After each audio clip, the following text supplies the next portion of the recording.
This tank's looking wonderful.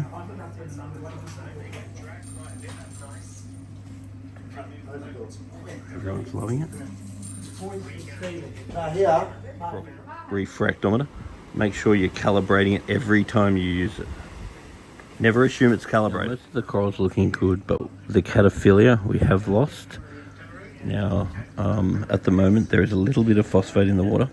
There is a little bit of nitrate in the water.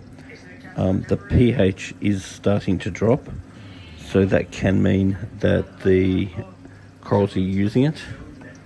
And then the KH is 7, so I would like to bring that up a little bit, and the salinity is 0.023, so I would like to bring that up a little bit. The level has started falling. There's lots of coralline algae. Most of the corals are doing very, very well, but the calcium level is 380, so it is lower than I want, and my primary concern is the cataphilia. It hasn't made it, but all the rest look very good.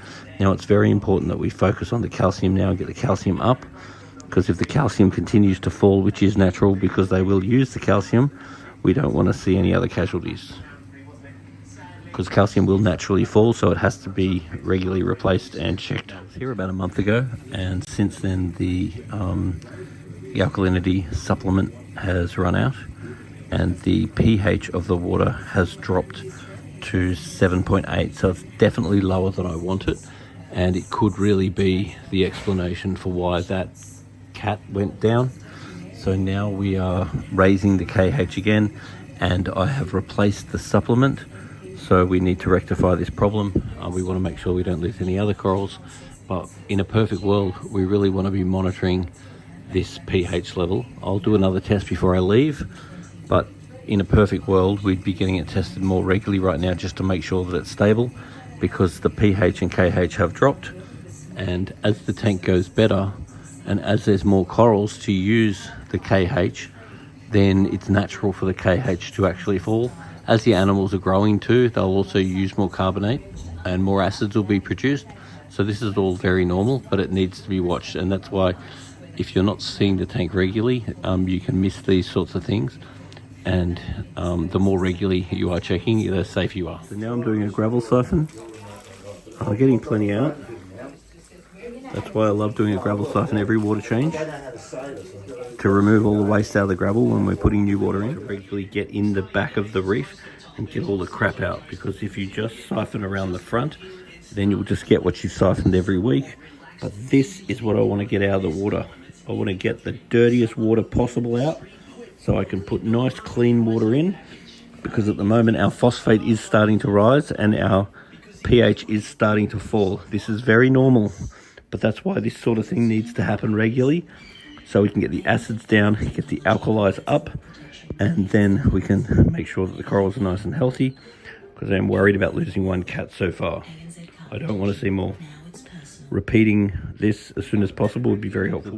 Getting all the waste out of the back of the aquarium, and that is what I want out of the tank. And over time we replace this flipper blade, because it does get old and it starts to not work, and this one is starting to not work. And it is good when you're storing it to try and store it so the blade is above the water. That helps just a little bit, but over time the blade does need replacing, and this one needs replacing, otherwise it makes cleaning harder than it needs to be. So I'm pulling absolutely heaps of waste out of the aquarium today. I've ripped all the back of the reef out and I've siphoned it all through, because I've got the shits getting stung by these stupid worms. So these little worms, they actually sting you. So I've tried to pull a whole lot of them out. Major overhaul in this aquarium. So I want to put some fresh copepods in the water. So this has got lots of little microscopic copepods, and they come and they go through and help to clean up the tank like the worms in the compost heap. I went a bit crazy overhauling the tank today, pulling all the waste out of the back. One of my plans was to put more bio pellets in this bio pellet reactor, because over time they do need replacing, and this bio pellet reactor is running out of bio pellets.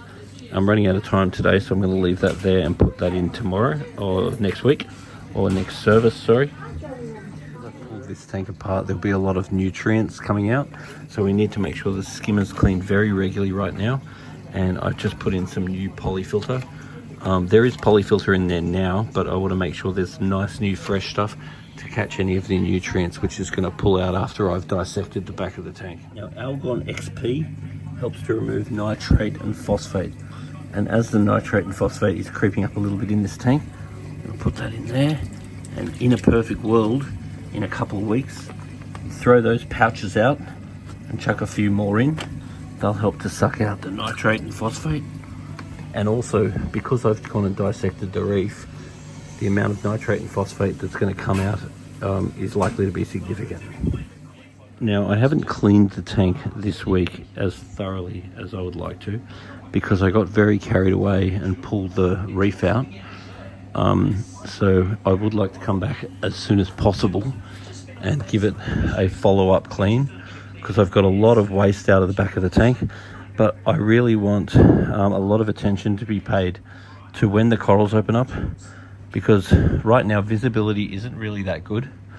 So what I really need is, over time, as the corals are opening, I want to make sure that they're not touching each other, and just make sure that they're really in the best position that they can be. And it's not sort of something you can do straight away. So, for example, if there's a coral opening up, it's a bit close to something, you could move it up here, because we've really opened up some new spots for corals now. But before we considered getting new corals, we really want to make sure that the corals that we've currently got are in the best positions possible. And we just need to be aware that what happened with this aquarium is that pump was added, and then the month after that, this tank basically looked better than it's ever looked. And so therefore everything just really came out. Now, what happens with that is that means it's using a lot of calcium, it's using a lot of KH, a lot of hydroxide, a lot of magnesium, and then those levels all start to fall. Because when the corals are really happy, they actually use heaps more elements than when they're unhappy. So what I'd really love from this tank is keep an eye on the corals, move them where they need to, send photos to me wherever is required, and if possible, if I'm not here in the next week or two, take a water sample down to the shop, because we'd really like to monitor what's going on with the water, because it's quite common after something like this. Either we've released a whole lot of nutrients and we need to deal with that, or the corals are repositioned and they really start doing well. And a good coral uses a lot more nutrients than a coral that's not doing as well.